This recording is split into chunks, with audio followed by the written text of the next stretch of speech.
Hey guys, all right, I'm going to continue reading. I'm still reading from Wonder, obviously. We are in part 6. I'm reading 2 chapters right now from page 211, Lobot. And then the next one starts on page 214, Hearing Brightly. So I'm going to go ahead and start. Lobot, page 211. This is August's point of view. Ever since I was little, the doctors told my parents that someday I'd need hearing aids. I don't know why this always freaked me out a bit. Maybe because anything to do with my ears bothers me a lot. My hearing was getting worse, but I hadn't told anyone about it. The ocean sound that was always in my head had been getting louder. It was drowning out people's voices like I was underwater. I couldn't hear the teachers if I sat in the back of the class, but I knew if I told Mom or Dad about it, I'd end up with hearing aids. And I was hoping I could make it through the 5th grade without having that happen. But then, in my annual checkup in October, I flunked the audiology test. And the doctor was like, dude, it's time. And he sent me to a special ear doctor who took impressions of my ears. Out of all my features, my ears are the ones I hate the most. They're like tiny, closed fists on the side of my face. They're too low on my head, too. They look like squashed pieces of pizza dough sticking out of the top of my neck or something. Okay. Maybe I'm exaggerating a little bit, but I really hate them. When the ear doctor first pulled the hearing aids out for me and Mom to look at, I groaned. I'm not wearing that thing, I announced, folding my arms in front of me.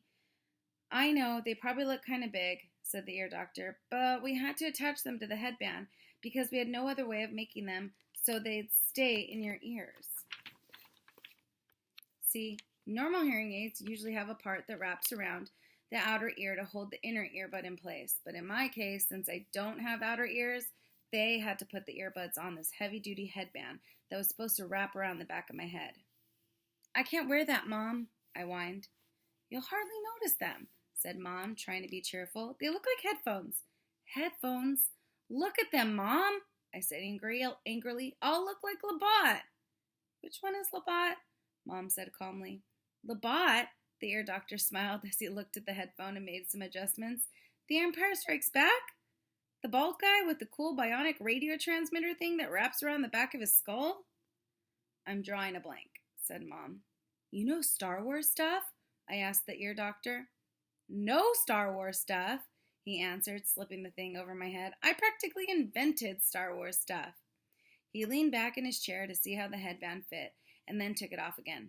Now, Auggie, I want to explain what all this is, he said, pointing to different parts of the hearing aids.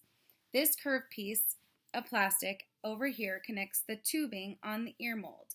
That's why we took those impressions back in December, so that this part that goes inside your ear fits nice and snug. This part here is called the tone hook, okay? And this thing is the special part we've attached to this cradle here. The Lobot part, I said miserably. Hey, Lobot is cool, said the ear doctor. It's not like we're saying you're going to look like Jar Jar, you know. That would be bad. He slid the earphones on my head again carefully. There you go, August. So how's that? Totally uncomfortable, I said. You'll get used to them very quickly, he said. I looked in the mirror. My eyes started tearing up. All I saw were these tubes jutting out from either side of my head like antennas. Do I really have to wear this, Mom? I said, trying not to cry. I hate them. They don't make any difference. Give it a second, buddy, said the doctor. I haven't even turned them on yet. Wait until you hear the difference. You'll want to wear them. No, I won't. And then he turned them on. All right, so this is Hearing Brightly. Guess what this chapter is going to be about? Probably about him being able to hear so well. How can I describe what I heard when the doctor turned on my hearing aids? Or what I didn't hear?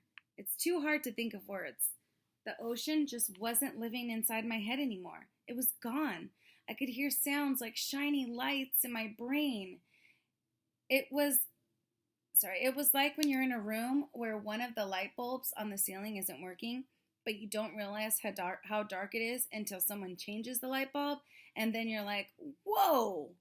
It's so bright in here. I don't know if there's a word that means the same as bright in terms of hearing, but I wish I knew one. because my ears were hearing brightly now. How does it sound, Auggie? Said the ear doctor. Can you hear me okay, buddy? I looked at him and smiled, but I didn't answer. Sweetie, do you hear anything different? Said Mom. You don't have to shout, Mom. I nodded happily. Are you hearing better? Asked the doctor. I don't hear that noise anymore, I answered. It's so quiet in my ears. The white noise is gone, he said, nodding. He looked at me and winked. I told you you'd like what you heard, August. He made more adjustments on the left hearing aid. Does it sound very different, love? Mom asked. Yeah, I nodded. It sounds lighter. That's because you have bionic hearing now, buddy, said the ear doctor, adjusting the right side. Now touch here. He put my hand behind the hearing aid. Do you feel that? That's the volume. You have to find the volume that works for you. We're going to do that next. Well, what do you think? He picked up a small mirror and had me look in the big mirror at how the hearing aids looked in the back. My hair covered most of the headband. The only part that peeked out was the tubing. Are you okay with your new bionic Lobot hearing aids? The ear doctor asked, looking in the mirror at me. Yeah, I said. Thank you. Thank you so much, Dr. James, said Mom. The first day I showed up at school with hearing aids, I thought kids would make a big deal about it, but no one did. Summer was glad I could hear better, and Jack said it made me look like an FBI agent or something. But that was it. Mr. Brown asked me about it in English class, but it wasn't like, what the heck is that thing on your head? It was more like, if you ever need me to repeat anything, Auggie, make sure you tell me, okay? Now that I look back, I don't know why I was so stressed out about it all this time. Funny how sometimes you worry a lot about something and it turns out to be nothing.